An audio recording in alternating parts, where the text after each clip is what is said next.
Hi everyone, this is Germinal Van. Today we're going to talk about the properties of the linear regression. But before I actually get into that, I did some calculations regarding the data that we were working on for the past 2 weeks, and I was able to determine uh, the intercept, the explanatory variable, and the standard error. And based on what the intercept is, we can now determine the line of the regression. We see that there is indeed a positive correlation and a linear relationship between income and consumption. So as we know that the intercept goes, it starts at 3.385. So we start our regression then around that value, and then we see that the line goes through the observations. But now we're going to talk about a very important thing that I haven't addressed yet, but this is even more fundamental before we even start the regression. That I did here for you guys to know how to perform a linear regression, what are the steps, but it's important now to understand the properties. So this is what I'm going to work on. Let me erase this real quick. Then we're going to talk about the properties of the linear regression. And when I talk about properties, it's for both. It's not just for the simple linear regression, but it is also for the multiple linear regression. But after I'm done with the simple one, I will get into the multiple linear regression, because there is a different way to perform a multiple linear regression. So yeah, the technique is different, so it demands a lot of output. All right. So here we're going to talk about properties. I do not know all the properties. I do not memorize all the properties in my head. So I brought a sheet that I will be using. So in the linear regression, there are actually 6 properties. So the very first is the magnitude, or should we say the absolute value of the correlation coefficient, which measure the strength of the linear association between two numerical variables. So when we say two numerical variables, we mean the dependent variable and the independent variable. So the first is the magnitude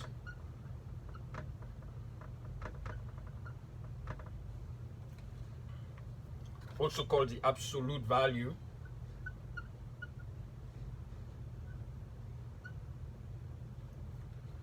of the correlation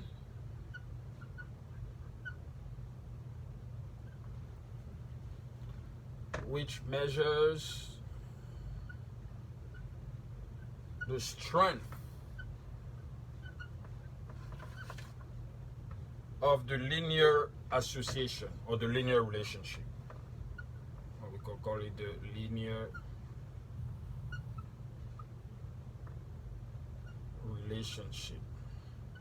So based on our model here, we have the dots here, something like that, or no, something like that, and then we see the linear going through that. So basically, the magnitude is actually the line itself. So it sees how the line is.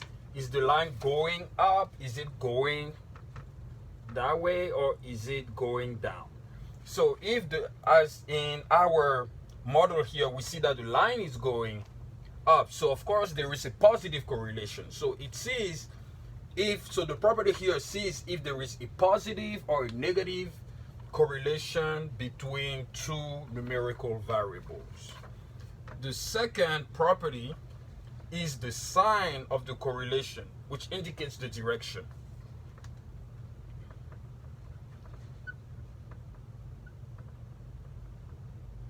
The sign of the correlation indicate the direction. So there is a relationship between the sign of the correlation and, of course, the magnitude of the correlation. So both of them focus on where the linear regression goes. Is it a positive linear regression? It is a a negative linear regression, which means that there is a negative relationship between the dependent and the independent variable, or is just like a constant one. A constant one means that it is at zero. It means that the relationship is very weak. So number 3, we have the correlation coefficient.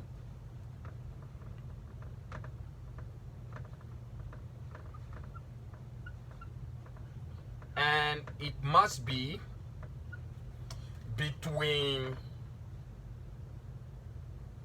-1 and 1.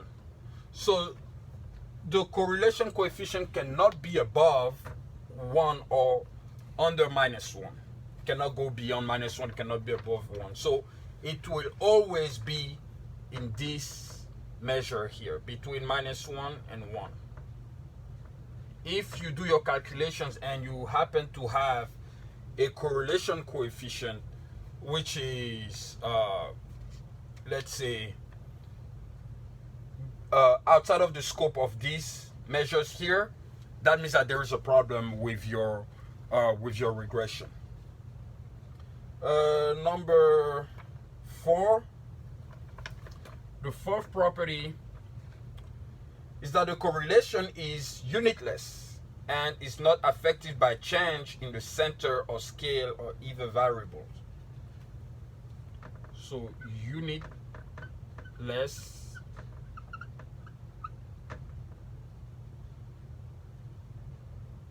correlation coefficient. So unitless means that there's no like special unit for it. There's no special unit for it, and it's not affected by change. You can put income in dollars, and then you can change the unit to, I don't know, pounds or yen. It won't affect basically the center of the scale. It won't affect the coefficient itself, nor even the coefficient of the intercept. So number 5, which is a very important one, the correlation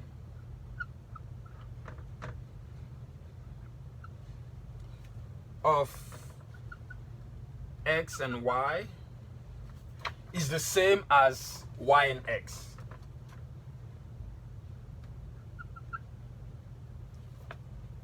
So there's no specific order for it. So the correlation can be literally the same. And then finally, and more importantly, the 6th one, which is the correlation coefficient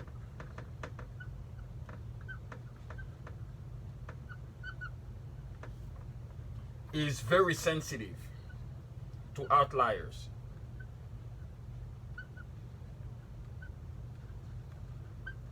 So what does it mean? If we had an observation, for instance, right? Let's say this observation here.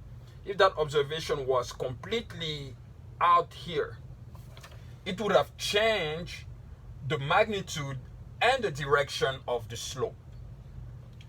So it is very important, like one observation in your linear regression model can completely change the magnitude and the direction of your slope. It means that it exerts an impact on the coefficient correlation of your statistical model. So when you collect the data, for instance, you will see that there are some outliers that are here, and then you see, let's say you see many dots around here. You see many observations, they're all gathered here.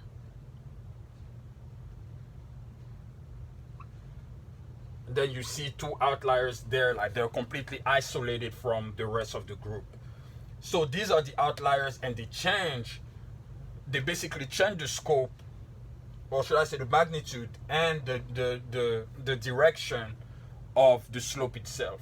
So it is very important to understand that. And I'm going to talk about the sensitive outliers in the next video, because I will explain more in detail how they genuinely affect the impact of the regression itself. This was more like a short introduction to to outliers.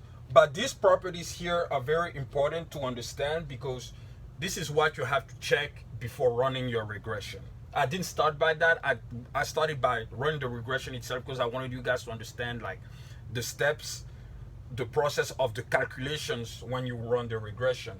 But these are the properties you have to check when you do your regression. But this is what you do by hand. Now we have computers, so you don't even need to do that by hand. The computer does that for you. Depends if you use Excel or if you use R or Python. Either one, they do the calculations for you. They will calculate the p-value, the t-value, the f statistics, and etc. All the operations that will calculate the hypothesis test for you, the computer will do that. You don't have to go through that by hand. But I'm showing you guys that so that you have a theoretical understanding of the properties that determine a linear regression, specifically for a simple linear regression. Of course, these properties are the same, but when I will talk about the multiple linear regression, there will be other properties too that are added to this one already explicitly talked about. But next week we're going to talk about the sensitive outliers that shape the entire statistical model, specifically how they change the magnitude and the direction of the slope. Until then, we see you guys next week, and thank you.